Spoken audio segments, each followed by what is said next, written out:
Something that's coming up for me now is thinking about how creating your soulmate operates in a world of digital communication, because I think the ancient energetic practices whereby you're cultivating yourself in a way that can attract and resonate with the person that you're trying to meet, that's based anciently in a world of people being in real life.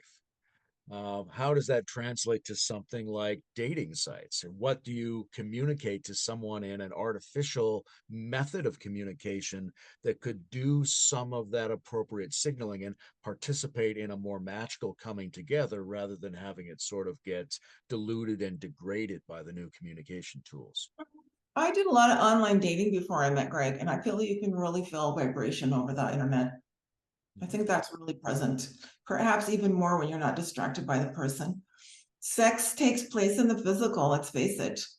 And if you want to have online sex, then there's plenty of opportunities. But if you want to have juicy, physical, body embodied sex, you're going to have to develop yourself for that. That may become a minority of people in the future, because it seems that people are preferring porn. There's a lot of statistics that the more porn men watch, the less they want to actually be with real women, or they find their real partners less attractive.